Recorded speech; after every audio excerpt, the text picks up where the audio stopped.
dianugerahkan oleh yang kualitas kebugaran yang luar biasa. Jangan khawatir, anak-anak itu adalah sosok orang kecil yang tidak pernah mengeluh lelah. Saya rasa waktu kecilnya main-main juga, main layangan, kayak lari-lari kemana, ya bahkan disuruh makan aja susah, ya makan aja susah. Sudah di sekolah bermain, kemudian datang ke rumah juga masih juga bermain, ya disuruh makan susah. Kenapa? Karena memang energinya berlebihan dan itu adalah suatu hal yang luar biasa. Ya, tinggal dipelihara, dijaga oleh orang tua kita. Kalau memang dalam kondisi saat ini ya. Kalau kondisinya normal sih sebetulnya sudah sangat mudah. Jadi dalam kondisi saat ini, sekarang yang perlu adalah edukasi hidup sehat. Ya, mungkin kalau dulu kita kurang memperhatikan ketika anak pulang kita tidak tahu, ya kemudian apakah anak itu tangannya bersih, kakinya bersih, bajunya bersih, kan kita tidak tahu. Yang jelas kalau sudah bermain itu. Nah, ketika semua kotor, tentu belajarkanlah sifat edukasi kesehatan dengan hidup bersih. Cuci tangan, ya. Kemudian juga jangan lupa makan dan minum yang sehat. Semakin diajarkan, ya semakin diajarkan bagaimana pola hidup sehat dalam kondisi saat ini mulai sejak dini. Nah, kalau katakan sejak dini berarti kan pendidikan anak usia dini ya. Nah, pendidikan anak usia dini kan di PAUD itu sering diajarkan bagaimana cara makan, bagaimana cara mengambil, bagaimana cara bergerak yang benar. Ya. Itu adalah pendidikan anak usia dini yang notabene di bawah 8 tahun atau di bawah 7 tahun, 0 sampai 6 tahun. Itulah anak usia dini. Ya. Sehingga ketika ada proses memberikan bagaimana seorang anak kecil yang memang senang bermain, itu diterapkan supaya menjaga kualitas kebugarannya lebih baik. Padahal kita tahu adalah anak-anak tersebut kualitas kebugarannya sudah terjamin. Ya, biasanya sakit karena memang ada kesalahan dalam konsumsi, ada kesalahan dalam istirahat, ada hal-hal yang menjadi tidak sehat, menjadi tidak bersih. Itu yang terjadi pada anak-anak. Ya, oleh karena itu, tugas orang tua, tugas orang dewasa adalah mengingatkan kepada anak-anak kita bagaimana kualitas kebugarannya tetap terjaga dengan cara bermainnya mereka. Kita hanya mengingatkan saja. Ya, kalau misalkan ada guru PJOK sekarang membuat banyak virtual gerakan, itu bagus, ya, itu bagus sekali. Tinggal batasan-batasan saja. Itu bisa diterapkan oleh anak usia yang masih relatif. Dan ketika anak usia itu masih sangat dini, ya, jangan sampai disamakan dengan sosok seorang atlet. Jadi kalau saya sebetulnya tidak terlalu suka menyebut istilah atlet usia dini. Kenapa? Karena memang tidak ada atlet usia dini. Ya, tidak ada atlet usianya di bawah 6 tahun. Tapi kalau ada anak calon atlet di usia dini, tapi baru calon atlet di usia dini. Tapi kalau atlet usia dini itu belum ada. Ya, karena apa? Kita khawatir ada kesalahan dalam memberikan perlakuan di anak usia dini. Ya, anak usia dini itu adalah anak yang konsepnya masih playgroup gitu ya, bermain di dalam kelompok. Ya. Kalau atlet di usia yang relatif anak-anak muda awal, kalau WHO kan mengatakan 10, 19, 19, 24, 22 itu adalah masa muda. Jadi ada pemuda awal itu adalah anak-anak yang ini mulai dari 10 tahun. Ya, tapi secara fisiologis itu adalah mulai dari tingkat kematangan. Yang mulai dari tingkat kematangan itu adalah masa pubertas. Yang rata-rata sekarang usianya 12 saja perempuan sudah mulai matang, usia 14 di laki-laki. Ya. Sehingga ketika kita memberikan program latihan dalam tanda kutip di anak usia yang masih sangat muda, perlu kehati-hatian. Ya, perlu kehati-hatian. Tapi prinsipnya adalah kembali lagi ke tadi, karena terbagi ke dalam dua, mau meningkatkan keterampilannya atau mau meningkatkan kesehatannya. Maka kebugaran jasmani, kalau ingin lebih sehat seperti dalam kondisi saat ini, maka komponen-komponen latihan fisik yang diberikan adalah komponen yang ya, kalau ingin diberikan atau kalau ingin memberikan perlakuan. Ya, jadi sifatnya hanya daya tahan kardio, daya tahan otot, kemudian kekuatan otot yang sifatnya kekuatan maksimal, tapi kekuatan maksimal juga relatif. Ya, relatif. hanya untuk orang-orang tertentu yang memang sudah terbiasa. Kalau belum terbiasa jangan dipaksakan, karena itu akan menjadi kesalahan yang lebih fatal. Tapi lebih sederhananya adalah ketika masih usia sangat muda, tingkatkan imunisasi dengan aktivitas kebugaran jasmani yang sifatnya muscle endurance dan cardiovascular endurance. Itu jauh lebih bermanfaat, jauh lebih penting. Oke, itu yang pertama kaitan dengan kebugaran jasmani anak-anak usia yang masih sangat muda. Jadi relatif, jangan terlalu khawatir. Yang penting jaga dan edukasi dengan benar dan baik. Oleh orang tuanya, oleh orang dewasa, kakaknya, dan siapapun yang ada di sekitar. Kemudian kaitan dengan pendinginan. Haruskah pendinginan itu dilakukan? Kalau saya strike, harus. Kenapa harus? Karena latihan itu harus program yang sistemik. Yang namanya program sistemik salah satunya adalah terstruktur. Jadi harus ada susunannya. Susunannya apa? Dibuka, kemudian inti, dan ditutup. Jangan dibuka, inti, kemudian tidak ditutup. Jadi ya apa yang mau didapatkan? Meskipun intensitasnya rendah, tapi lakukanlah penutup dari kegiatan. Nah, aktivitas penutup yang paling sederhana adalah melatih pengukuran sendi kita dengan melibatkan otot, tendon, dan ligamen. Artinya apa? Penutup latihan ini adalah dengan peregangan, dan peregangannya sifatnya statis. Mau sifat statis aktif yang dibantu melakukan sendiri, atau sifat statisnya pasif. Pasif itu dibantu oleh orang lain. Ada orang lain yang membantu melakukan peregangan. Itu adalah aktivitas yang paling sederhana, yang paling mudah. Tetapi tidak boleh tidak. Kalau saya jawabannya tidak boleh tidak ada pendinginan. Harus ada pendinginan. Walaupun intensitas latihan yang intinya adalah latihan dengan intensitas yang tinggi. Jangan sekali-sekali membawa efek latihan terhadap situasi istirahat. Ya, jangan sampai membawa pegal pada saat kita istirahat, otot masih pegal, persediaan kita masih terasa.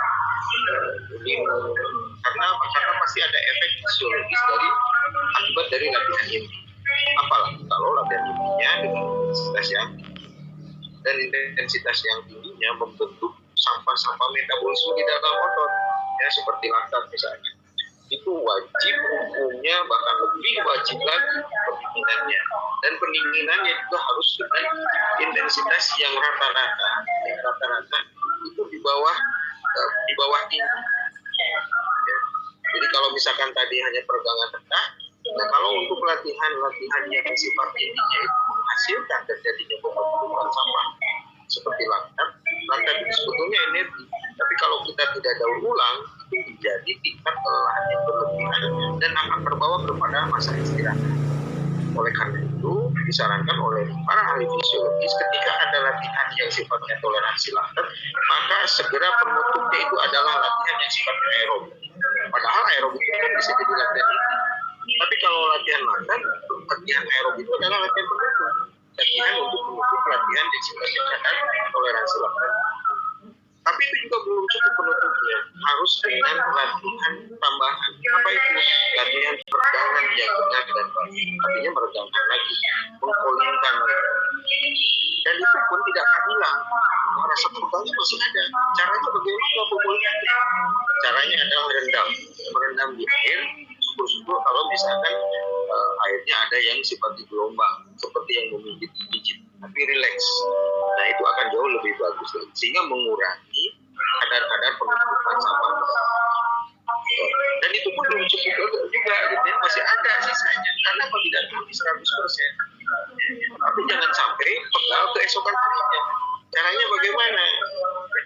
Setelah mengkonsumsi yang bagus, kemudian malam hari ada waktu istirahat, cari masas yang paham bagaimana masas recovery. Jangan sampai masasnya juga salah. Tapi kalau masasnya salah, dikeras dan sebagainya, besok paginya jadi biru-biru, jadi sakit malah. Nah, itu berarti ada masasnya salah. Tapi itu perlu masas. Caranya apa? Masas yang sifatnya recovery, menambah masa atau menambah waktu pemulihan dari latihan-latihan yang berat. proses yang disebut dengan terstruktur, terukur, dan jadi sekali lagi kalau saya strike tegas, apakah perlu penginginan? Jawabannya wajib. Wajib pemanasan, wajib itu sudah pasti, dan wajib juga penting. Karena sifat warm up dan cooling down itu adalah exercise, ya, training. Jadi ada warm up exercise dan cooling down exercise. Jadi wajib hukumnya ada latihan pemanasan dan ada latihan. Dan kesalahan kita adalah kalau latihan sering pelatih itu juga tidak hadir, sehingga atlet melakukan pemanasan tanpa ada arahan atau kendali dari pelatih. Pada saat mau penutupan, pendinginan, pelatihnya sudah pergi, sehingga atlet tidak melakukan pendinginan. Nah, ini kesalahannya adalah kesalahan sistemik di dalam tata kelola atau manajemen pelatihan. Tapi secara prinsip, secara ketentuan aturan bahwa latihan itu harus terstruktur. Ada pemanasan, ada inti, dan ada tidak boleh ditawar hanya dua, apalagi hanya satu. Saya rasa itu. Ya, luar biasa, sangat jelas Bapak. Hanya memang di era sekarang memang yang dikatakan Pak Dik-Dik tadi, permasalahan ada pada pengawasan Bapak.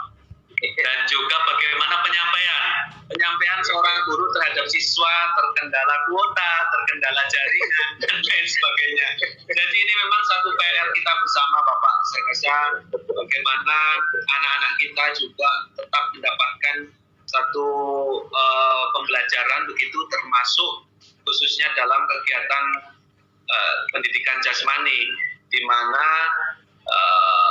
satu-satunya pelajaran yang memang memberikan kesempatan anak untuk belajar melalui aktivitas gerak. Dan dengan segala keterbatasan, tentu guru dituntut kreativitasnya, inovasinya, agar informasi, arahan itu bisa sampai ke anak didik, bisa melakukan aktivitas jasmani yang benar, yang terstruktur, terukur, dan juga teratur tadi. Ya, oke, terima kasih Pak Dik-Dik. Nah, masih ada 2 pertanyaan lagi Pak, karena nampaknya ini satu pertanyaan kalau saya hitung tadi 5-10 menit nih. Ya. Ada 2 pertanyaan lagi yang juga amat sangat menarik, dan saya kira mungkin jadi 2 pertanyaan untuk pada siang hari ini. Yang pertama dari Mas Aldi Amanullah, menanyakan tentang, kan ada begitu banyak program pelatihan yang ada di internet Bapak, di YouTube, dimanapun itu. Nah, apakah kita sebagai orang awam nih yang nggak ngerti tentang ilmu olahraga, itu boleh dan bisa mengikuti beragam program-program latihan yang tersedia di banyak platform seperti YouTube, Facebook, Instagram, dan lain sebagainya. Intinya dari internet begitu Pak. Nah, dan jika bisa itu bagaimana seharusnya, terutama ini mungkin faktor kontrol Pak ya. Nah, bagaimana teman-teman yang tentunya di daerah barangkali atau mungkin yang dimanapun berada, ketika melihat program latihan di internet, dia nggak serta-merta mengambil ilmu yang ada, kemudian juga akhirnya karena tidak ada kontrol yang baik malah terjadi cedera dan lain sebagainya. Nah, itu seperti apa seharusnya. Kemudian pertanyaan yang kedua, kalau tadi aktivitas jasmani di sekolah bagi siswa-siswa, nah sekarang bagaimana, ini pertanyaan dari Denny Riswanto dari Bogor, kiat-kiat untuk melaksanakan program latihan atlet saat pandemi. Ya, jadi kalau tadi yang pertama itu program untuk siswa, nah pertanyaan dari Denny Riswanto ini adalah program latihan untuk atlet di saat pandemi atau saat work from home. 2 pertanyaan itu Pak Dik-Dik, ini untuk menutup pertemuan kita pada siang hari ini, monggo. Baik, terima kasih. Apakah boleh program latihan yang banyak virtual sekarang bermunculan? Jawaban saya boleh, namun harus dicermati. Salah satu tugas pelatih adalah menjadi administrator yang baik. Dan salah satu tugas pelatih adalah menjadi administrator yang baik. Nah, kondisi saat ini bukan hanya tugas pelatih, tetapi menjadi tugas atlet. atau menjadi tugas siswa, bukan hanya menjadi tugas seorang guru. Ya. Jadi ketika kita ingin belajar dari smart virtual, ya, mau dari internet atau dari media apapun yang kemudian menjadi referensi atau acuan kita, silakan. Tapi catat, ya catat dan kembali lagi introspeksi diri dulu. Kemampuan individu, kemampuan diri sendiri itu sebatas apa dan catat. Ya. Kalau misalkan mengikuti ada kebuah misalkan dari si A melakukan gerakannya seperti apa, kita ikuti, boleh.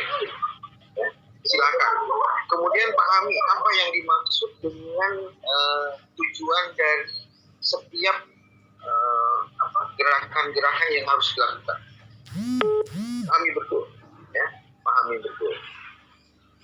Kemudian takarannya ya, atau porsinya diatur dulu oleh diri sendiri. Kalau kita belum punya pelatih, tapi kalau misalkan ada pelatih yang ingin memberikan kiat-kiat seperti itu, maka pelatih harus merancang program latihan yang bisa dipelajari dengan benar dan baik oleh atletnya, oleh siswanya.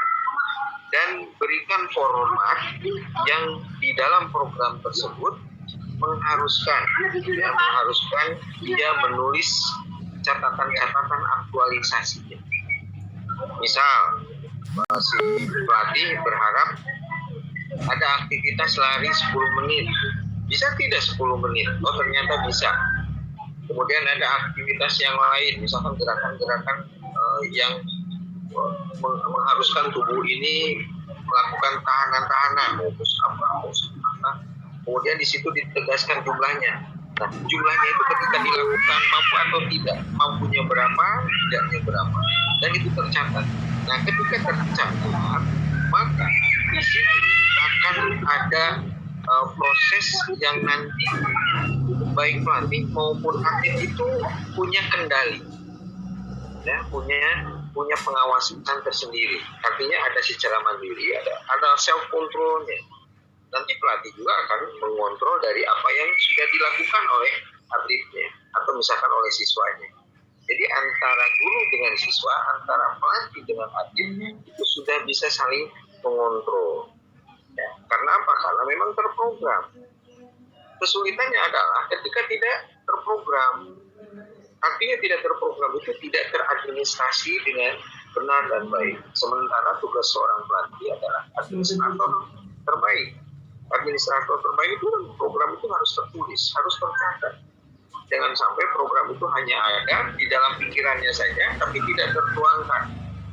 Ya, itu sebenarnya bukan seorang pelatih atau bukan seorang guru yang benar dan baik.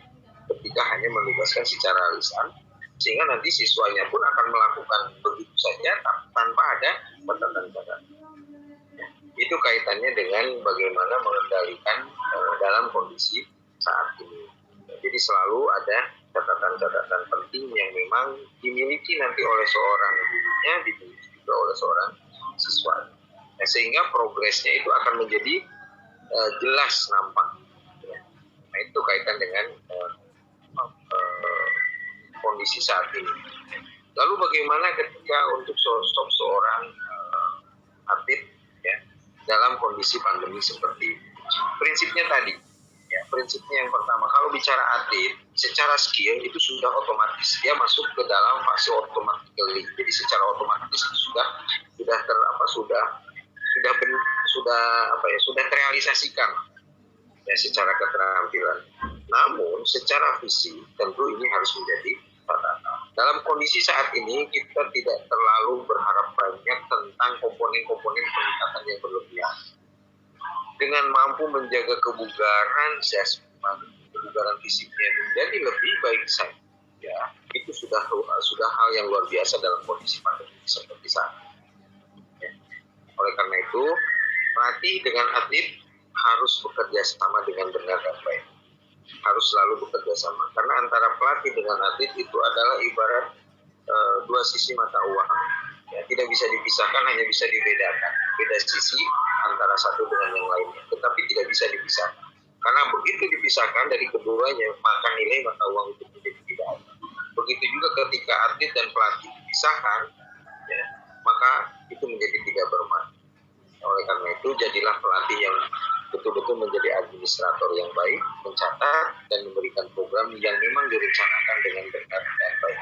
Dan atlet sendiri melaksanakan dengan kesungguhan, ya, dengan kesadaran, dan kemudian dengan kematangan yang bisa mengontrol diri sendiri melalui catatan-catatan harian.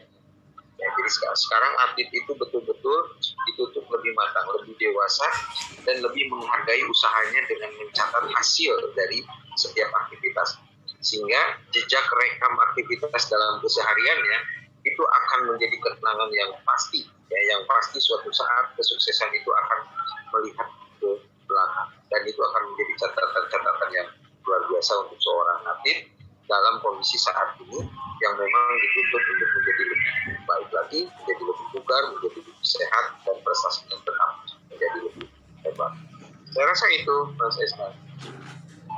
Ya, terima kasih Pak Dik-Dik, luar biasa. Jadi memang kalau saya boleh menambahkan di era pandemi ini, tentu selalu ada hikmah di balik musibah ya Pak. Iya. Di tengah kesulitan para pelatih, para guru untuk menyampaikan materi ajar atau materi program latihan, tetapi terselip satu harapan bahwa ke depan anak-anak didik kita, atlet-atlet kita dilatih secara dipaksa untuk belajar lebih giat, artinya dalam hal tadi bagaimana mencatat program latihan, mencatat program aktivitas fisik yang dilakukan, sehingga harapannya ketika pandemi ini usai, ya mudah-mudahan kita harapkan segera berlalu. Ya amin, vaksinnya segera disosialisasikan begitu. Nah ini atlet kita, siswa anak didik kita memiliki satu bekal skill yang lebih daripada sebelumnya. Kalau sebelumnya terbiasa hanya pasif, hanya menerima ilmu saja begitu. Ini kita sekarang anak-anak kita dipaksa, pemuda kita dipaksa untuk aktif. Karena kalau nggak aktif, ya dia akan tertinggal. Begitu. Jadi selalu ada hikmah. Baik, Pak Dr. Dik-Dik Safar Siddiq yang saya hormati, luar biasa materi yang disampaikan oleh Bapak mengenai program latihan kebugaran jasmani pada pemuda. Hampir semua pertanyaan, saya lihat ada beberapa pertanyaan yang sama memang, sehingga semuanya sudah terjawab oleh Bapak.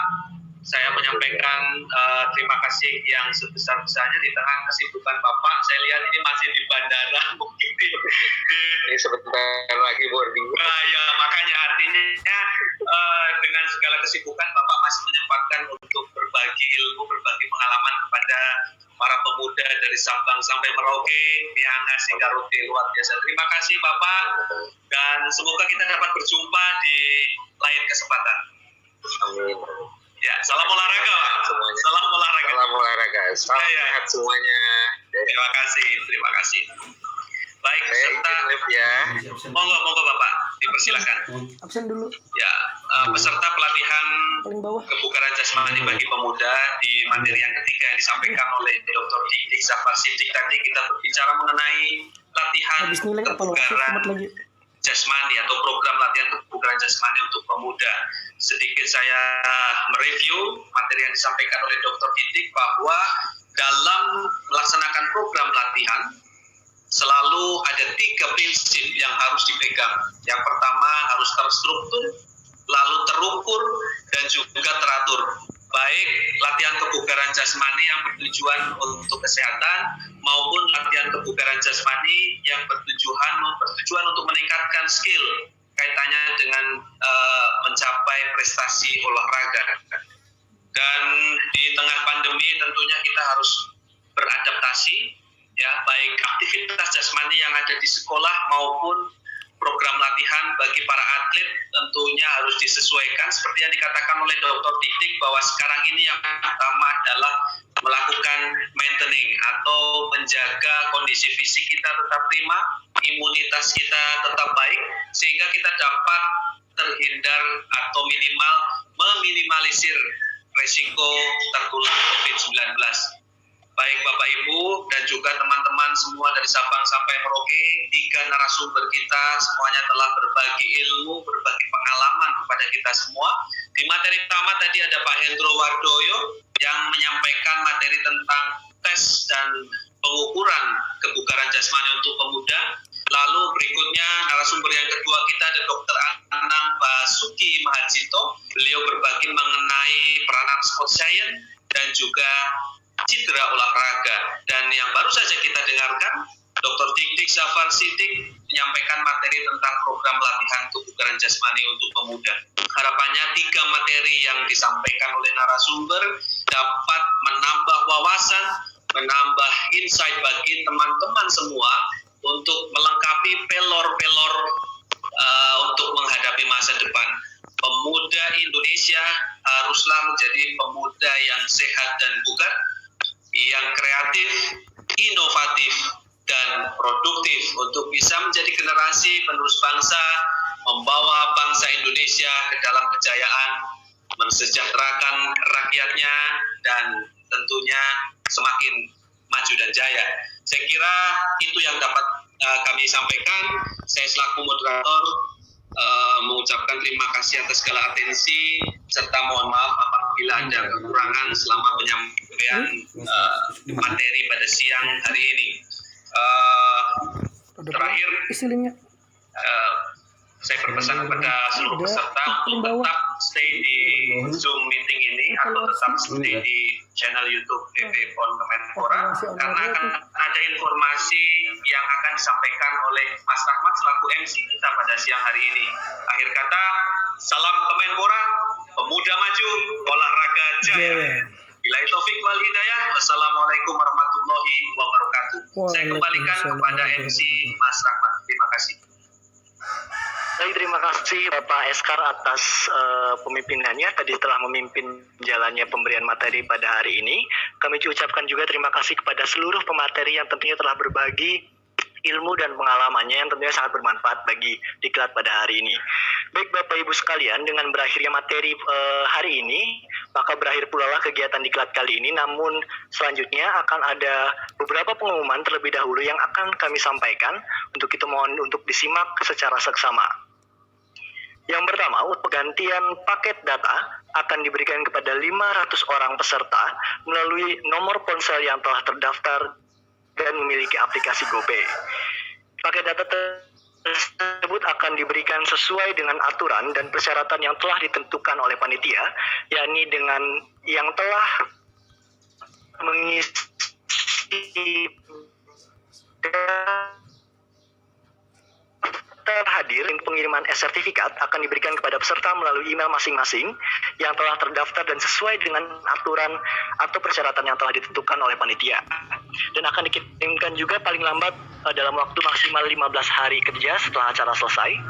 Kemudian fasilitas yang telah disebutkan yakni link materi, biaya pengganti paket data, dan sertifikat hanya akan dikirimkan kepada peserta yang sudah mendaftar, mengisi daftar hadir, dan mengikuti 3 rangkaian diklat pada sesi kali ini hingga selesai.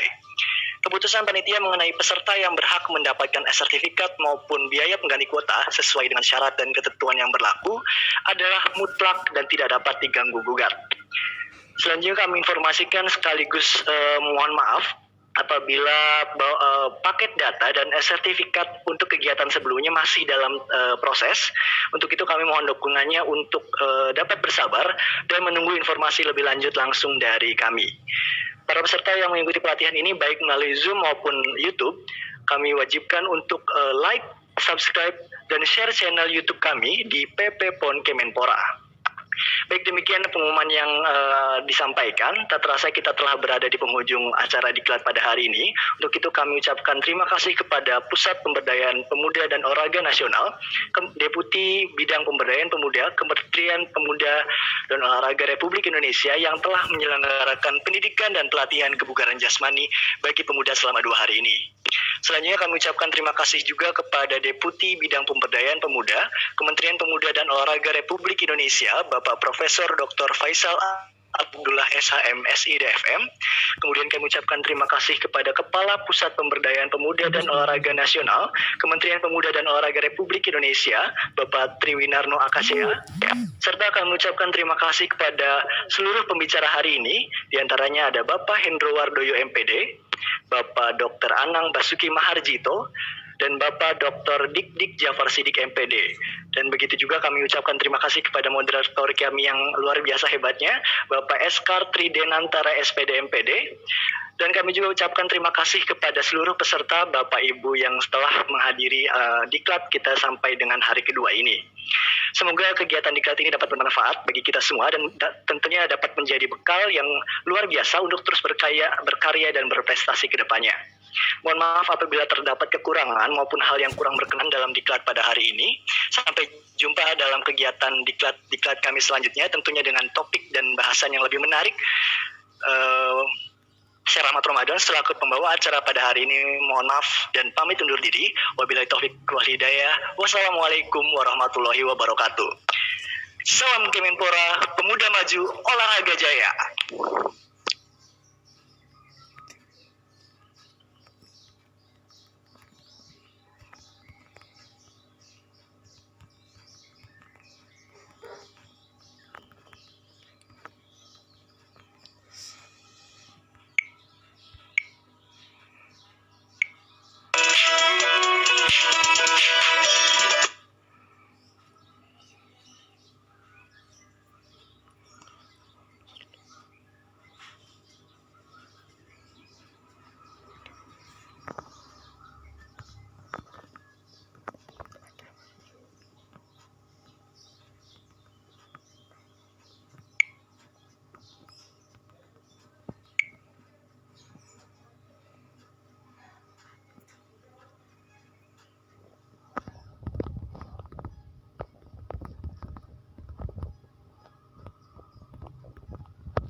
Thank you.